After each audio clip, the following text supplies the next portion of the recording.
ketahui semuanya bahwasanya di sini saya punya tujuan hanya ingin membagikan atau berbagi praktik baik, membagikan praktik baik. Jadi di sini tidak ada maksud menggurui, tetapi saya hanya membagikan informasi yang bila mana informasi yang saya bagikan ini bisa digunakan panjenengan semua dan dibagikan kepada murid panjenengan semua. Nah, berawal dari yang pertama yaitu menciptakan budaya positif di lingkungan sekolah, Bapak Ibu. Kita akan membahas yang pertama yaitu menciptakan budaya positif di lingkungan sekolah. Jadi kita sebagai pendidik harus bisa menciptakan budaya positif di lingkungan sekolah, Bapak Ibu. Kenapa? Karena satu, guru itu kaitannya adalah dengan peserta didik, yaitu yang bahwasanya dari budaya positif itu salah satunya adalah menciptakan kebiasaan baik. Nah, kebiasaan baik itu bisa berbagai macam. Contoh, ketika kita mengajarkan anak-anak atau kita pengajaran di kelas, kita itu harus bisa memberikan budaya positif. Contoh, sebelum mengajar kita harus menanyai dulu kepada anak-anak bahwasanya kondisi kelas itu sudah bersih atau belum. Nah, ketika kondisi kelas itu belum bersih, berarti kita sebagai pendidik harus bisa bagaimana kita mengajak anak-anak budaya positif itu bisa berkelanjutan, tidak hanya di pembelajaran saja, tetapi di berbagai kegiatan lainnya. Nah, di situ ada karakter baik. Karakter baik ini berkaitan erat, Bapak Ibu, kaitannya sebagai kita pendidik. Kita dengan siswa tidak bisa terlepas begitu saja. Guru tanpa siswa itu tidak akan bisa. Siswa tanpa guru juga tidak akan bisa. Begitupun sebaliknya. Nah, dari karakter ini ada berbagai karakter. Karakter salah satunya kita ketika pengajaran kita harus biasa bagaimana kita harus membiasakan untuk berdoa dulu. Selesai jam pulang, ketika anak-anak mau pulang dibiasakan untuk berdoa dulu untuk pembiasaannya. Nah, itu akan menciptakan budaya positif. Begitupun seterusnya. Yang berikutnya, nah, budaya positif ini salah satunya yaitu disiplin positif dan nilai kita kebajikan universal, teori motivasi, hukuman dan penghargaan, restitusi, keyakinan kelas, kebutuhan dasar manusia, dan restitusi 5 posisi kontrol dan restitusi segitiga restitusi. Nah, ini budaya positif yang akan kita bahas untuk poin berikutnya. Nah, disiplin positif dan nilai-nilai kebajikan universitas ini berbagai ragam. Nah, kita bicara menurut seorang psikiater dan pendidik dari Dr. William Gleiser dalam kontrol teori yang kemudian hari berkembang dan dinamakan choice theory. Nah, penelusuran beberapa mikrosepsi tentang makna kontrol itu sendiri. Jadi perubahan ini harus ada kontrol dari pengajar tersebut. Nah, ini ada ilustrasi guru kontrol murid. Nah, di sini bisa dengan ketahui Bapak Ibu bahwa dasarnya kita tidak dapat memaksakan murid untuk berbuat sesuatu jika murid tersebut memilih untuk tidak melakukannya. Walaupun tempat guru itu sedang mengontrol perilaku murid, hal yang demikian terjadi karena murid sedang mengizinkan dirinya dikontrol. Saya itu bentuk kontrol guru menjadi kebutuhan dasar yang dipilih murid tersebut. Nah, teori kontrol menyatakan bahwa semua perilaku memiliki tujuan, bahkan terhadap perilaku yang tidak disukai. Jadi ilusi guru mengontrol murid ini harus jelas dari segi kontrol apa? Karena mungkin kita sebagai pendidik kita terbiasa ketika pembelajaran di kelas itu kita sebagai kontrol, kita hanya sebagai pemegang remote-nya dan anak-anak yang melaksanakannya. Padahal ketika kita belajar di pendidikan guru penggerak ini, kita sebagai guru itu kita harus bagaimana kita bisa mengajak anak kolaborasi dalam kegiatan pengajaran kita. Kalau yang sebelumnya konsep saya murid harus duduk rapi mendengarkan, ternyata ketika saya mengikuti guru penggerak ini, murid untuk dituntut bagaimana mereka bisa aktif sesuai apa yang disukainya, tetapi tetap ada kontrol dari pengajar tersebut. Nah, di sini ilusi bahwa semua penguatan positif efektif dan bermanfaat. Penguatan positif atau bujukan adalah bentuk-bentuk kontrol dari segala usaha untuk mempengaruhi murid agar mengulangi suatu perilaku tertentu adalah usaha untuk mengontrol murid tersebut. Dan dalam jangka waktu tertentu, kemungkinan murid tersebut akan menyadari dan mencoba untuk menolak bujukan kita. Bisa jadi murid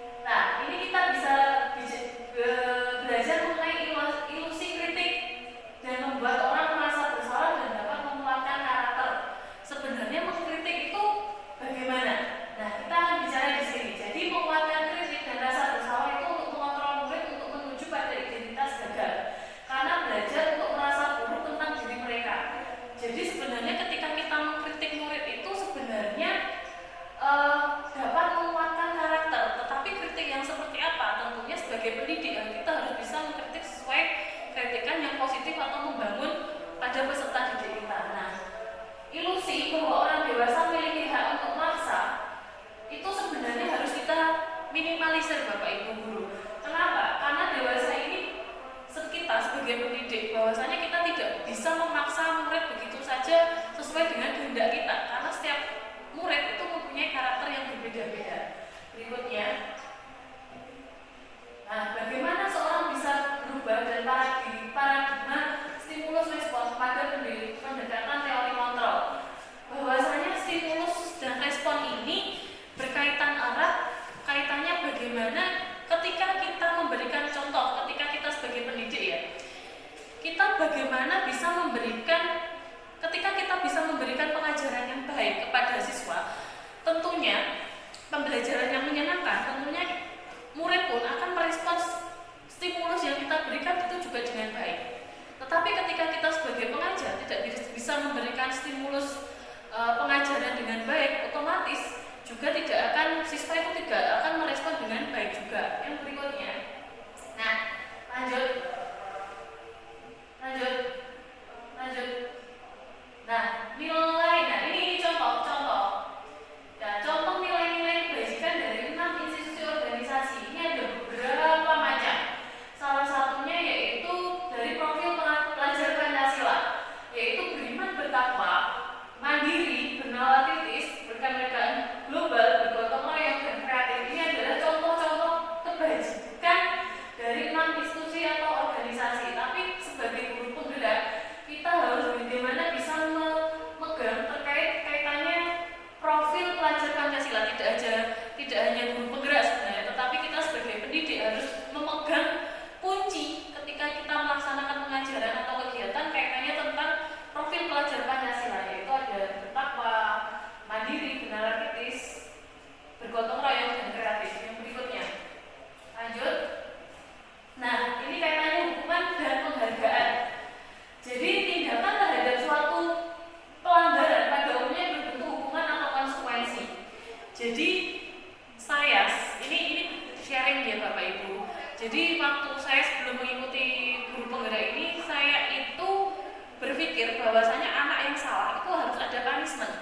Nah anak yang mempunyai prestasi itu harus diberikan hadiah atau reward. Ternyata ini bisa menjadi semacam dilema. Ternyata hukuman dan punishment itu tidak bisa diberlakukan di berbagai keadaan tertentu.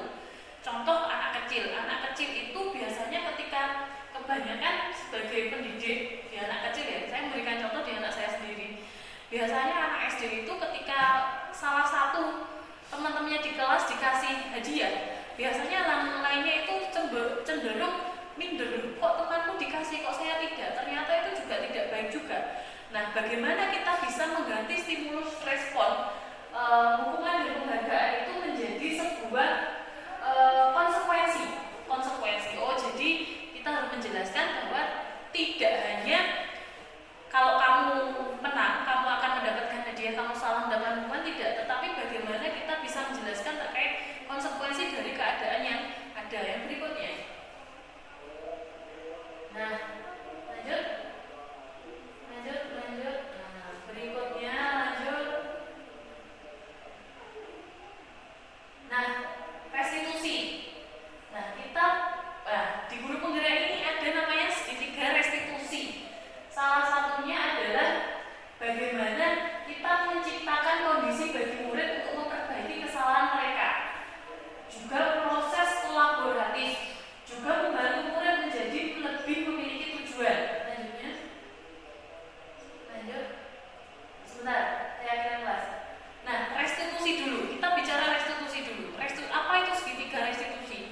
Jadi segitiga restitusi itu bagaimana kita itu ketika ada masalah dengan siswa, kita itu bisa menyelesaikan dengan segitiga restitusi. Salah satunya adalah bagaimana kita menstabilkan keadaan ketika anak salah. Baru habis itu kita bisa menggali kenapa anak itu melakukan kesalahan, dan kita bisa bagaimana mengambil keyakinan yang dimana itu keyakinan itu sendiri dijawab oleh anak itu sendiri. Jadi kita sebagai pendidik tidak boleh adjustment, dan kita sebagai pendidik itu pun juga tidak boleh kita itu menghakimi anak. Jadi kita harus memberikan pelayanan ketika ada anak bermasalah itu dengan menggunakan model segitiga restitusi.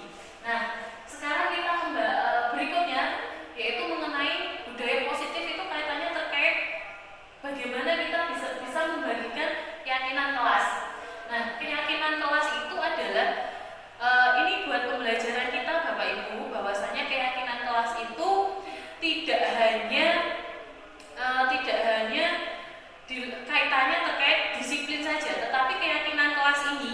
kaitannya bagaimana kita bisa berdiskusi dengan anak-anak, mengambil kesepakatan bersama yang kaitannya terkait bagaimana budaya positif itu sendiri.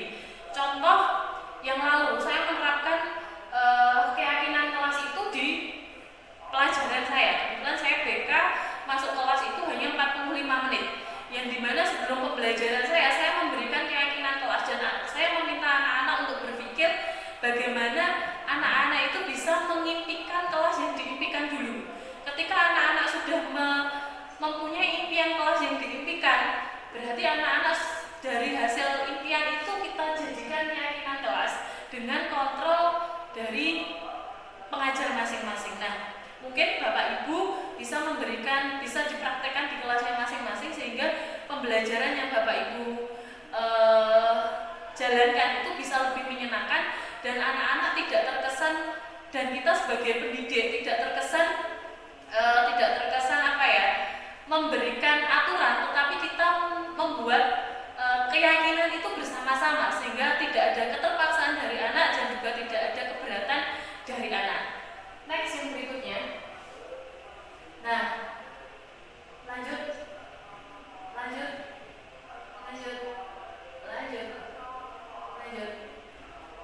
Nah, sebentar. Nah, kaitannya terkait kebutuhan dasar manusia. Itu kaitannya ada penguasaan, kasih sayang, kesenangan, dan kebebasan. Lanjutnya. Nah, ketika kebutuhan dasar manusia itu terpenuhi, maka seorang manusia itu akan dapat bertahan hidup dengan polanya sendiri.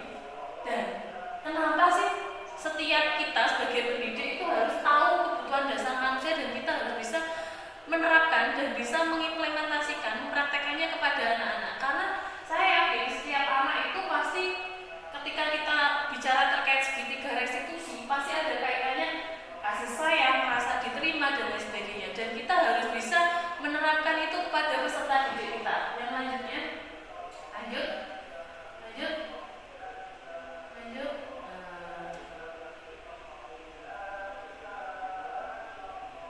Nah, itu Bapak Ibu, ini di akhir ya, karena terkait saya dari penjelasan saya, karena kita kaitannya terkait budaya positif.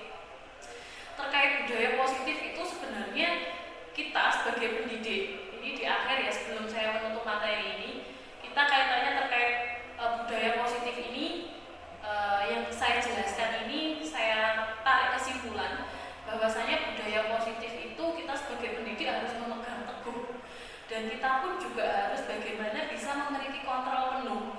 Tetapi kita juga tidak boleh memberikan kontrol penekanan kepada anak-anak. Tetapi di sisi lain kita sebagai pendidik kita harus bisa memberikan kebebasan, tapi juga bertanggung jawab kepada murid. Nah, dari situ kita bisa menciptakan suasana kelas itu akan menjadi lebih baik. Saya contohkan budaya positif yang sudah saya lakukan. Yang pertama yaitu ketika saya mengajar harus kondisi kelas itu harus bersih, dan anak-anak pun juga bisa menghargai pendapat Bapak Ibu gurunya ketika Bapak Ibu guru itu mengajar di kelas. Yang berikutnya, anak-anak ketika masuk itu harus baju itu dalam keadaan rapi, karena itu akan membiasakan anak-anak ketika nanti, kebetulan saya di SMK, ketika anak-anak itu bekerja, nah itu sangat berpengaruh sekali. Yang berikutnya, anak-anak pun juga harus datang tepat waktu, karena itu juga akan berpengaruh ketika anak-anak bekerja ataupun kuliah. Begitu Bapak Ibu, budaya positif yang dapat saya sampaikan. Mudah-mudahan apa yang saya sampaikan pada siang hari ini dapat bermanfaat buat panjenengan semua. Itu materi yang saya sampaikan. Mungkin ada yang ditanyakan? Tidak. Ada yang ditanyakan? Cukup. Oke. Mudah-mudahan apa yang saya sampaikan itu bermanfaat buat panjenengan semua, dan mudah-mudahan kita sebagai pendidik, sebagai pendorong peserta didik kita untuk bisa menghargai dengan berbagai karakter, dan kita bisa global pengajarannya dengan berbagai karakter siswa-siswa yang ada di kelas. Berikut yang saya sampaikan Bapak Ibu, kurang lebihnya terima kasih, semoga bermanfaat buat panjenengan semua. Terima kasih. Wassalamualaikum warahmatullahi wabarakatuh. Assalamualaikum warahmatullahi wabarakatuh.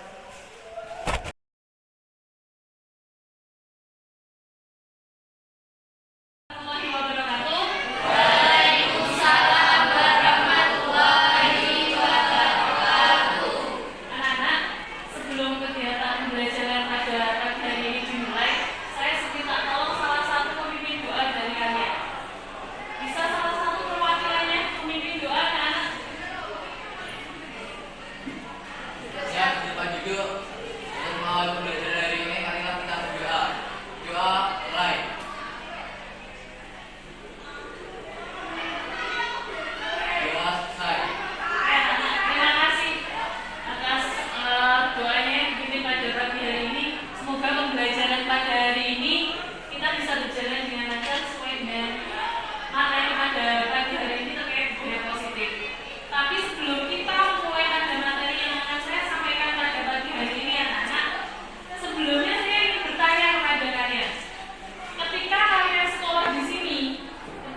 keyakinan kelas.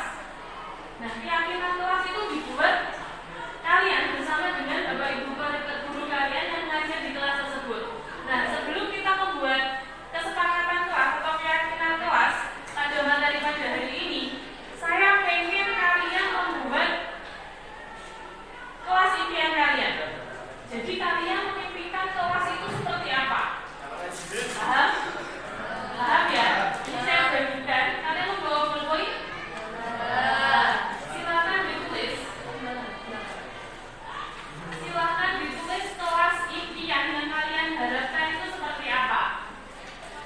Nah, oke, nggak usah panjang lebar. Hah? Biar nggak apa ditulis aja di sini. Ditulis sesuai dengan yang kalian impikan itu seperti apa. Langsung dibagikan ke belakang.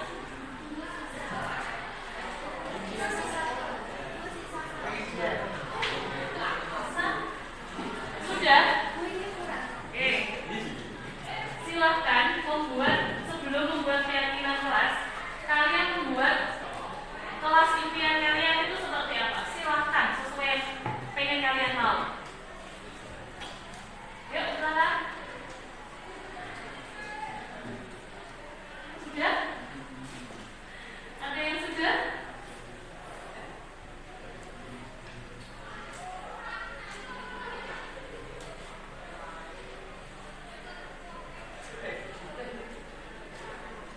Udah ya, nggak usah panjang. Yang penting singkat, jelas, dan bisa kalian pahami dan bisa kalian terapkan ketika pembelajaran. Sudah? Sudah? Oke, yang sudah silahkan kalian tempel yang kalian tulis itu di depan. Silahkan maju, semuanya ditempel, semuanya ditempel. Yang sudah silahkan langsung kalian tempel di depan. Mbak, bisa minta mau ditempel dulu nanti dihapus ya? Iya.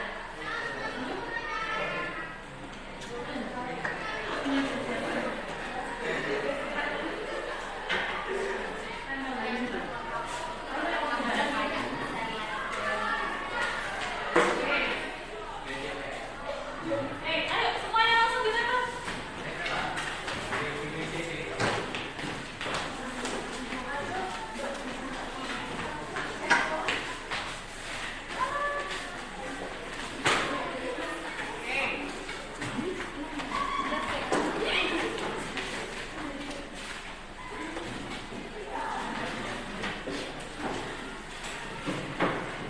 Nah, sudah semuanya?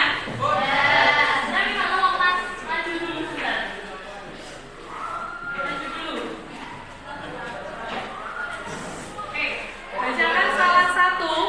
Nah, silahkan bacakan salah satu kelas impian yang ditulis oleh teman kalian. Mana? Salah satu saja. Tidak pernah ada PR. Tidak pernah ada yang. Yang berikutnya, ada lagi. Lebih disiplin. Lebih disiplin. Yang ini. Tidak ada PR, kelas yang nyaman dan bersih, kelas memiliki perlengkapan yang lengkap dan layak. Oke, terus yang ini. Kelas yang kompak dan bisa diajak kerjasama, Terus? memiliki penghargaan dan teman yang ramah. Oke, dari yang kalian tulis di kelas impian yang kalian impikan, saya minta satu anak. Di sini ada enggak? Ini ada enggak? Ini dua terus, Pak. Ada enggak? Ada ya? Jadi silakan maju, Mbak. Silakan maju. Kayak kita buat kesepakatan yang telah kalian tulis tadi. Ayo langsung. Nah, jadi kesepakatan kelas ini dibuat itu berdasarkan kelas impian kalian anak-anak. Silakan. Jadi kita simpulkan di sini ditulis kesepakatan kelas.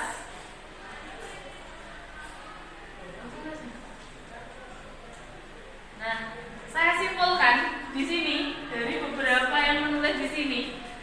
Saya simpulkan adalah anak-anak di kelas ini memimpikan kelasnya apa?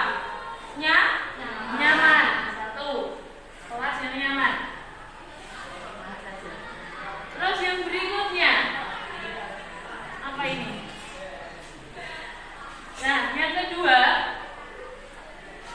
kebanyakan di situ menulisnya adalah disiplin.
disiplin. Disiplin di sini disimpulkan bagaimana yang kalian buat tadi?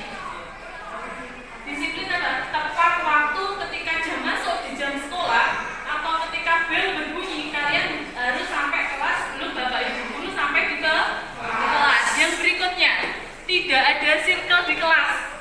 Nanti kebanyakan yang ditulis itu ya, tidak ada circle di kelas.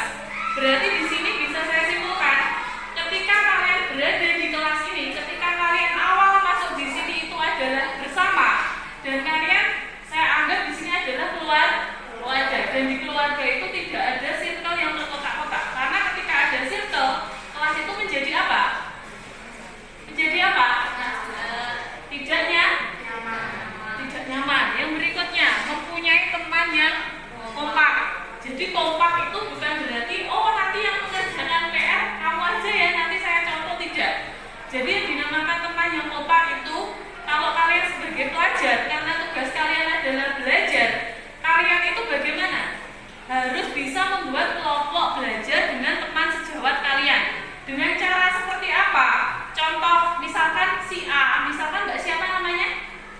Rima, biar pandai matematika. Jadi teman-temannya yang tidak bisa matematika diajari bagaimana kalian bisa belajar kelompok dengan teman sejawat kalian. Begitupun sebaliknya dengan mata pelajaran yang berbeda-beda, harus bisa saling melengkapi. Teman yang baik itu tidak hanya tidak hanya memberikan contekan. Ketika temannya tidak bisa, ini tak kasih contoh, itu malah teman yang nggak baik. Tapi yang baik adalah bagaimana kalian bisa membantu teman kalian dalam proses mengerjakan itu, tidak hasilnya. Paham? Terus yang berikutnya, menghargai guru. Menghargai guru itu dengan cara apa? Dengan cara apa? Ya, dengan cara apa? Kalau saya jadi seorang guru ya, saya pengen ketika di kelas itu menghargainya, kalian harus menjadi siswa yang aktif ketika di mata pelajaran saya. Terus yang berikutnya, saya pengen ketika saya mengajar, ketika saya tidak menginginkan kalian menggunakan handphone, ya berarti handphonenya harus disimpan di tas kalian. Nah, ketika saya nanti pengennya ada pembelajaran yang kaitannya dengan handphone, kalian harus baru bisa mengeluarkan handphone kalian. Setuju anak-anak dari kesepakatan kelas ini? Setuju ya? Oke, kesepakatan kelas ini akan kita pakai untuk pembelajaran berikutnya. Itu anak-anak yang bisa saya sampaikan. Untuk berikutnya, materi yang berikutnya akan saya sampaikan di pertemuan berikutnya. Terima kasih. Wassalamualaikum warahmatullahi wabarakatuh. Waalaikumsalam warahmatullahi wabarakatuh. Oke, anak-anak boleh.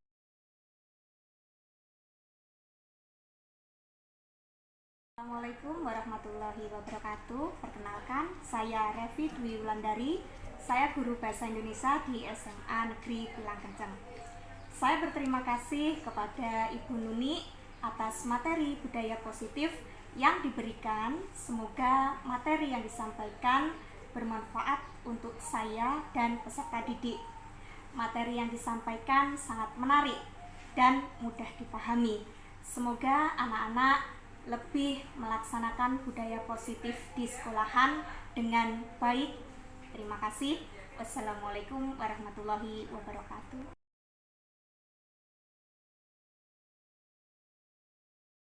Nama saya Maya Andi Salapova, saya kelas 10A. Terima kasih Bu Nini atas kegiatan hari ini terkait pembentukan keyakinan kelas. Saya lebih paham ketika keyakinan kelas dibuat atas kesepakatan bersama. Membuat ini kami lebih sadar akan kelas impian kami. Terima kasih Bu, sukses selalu.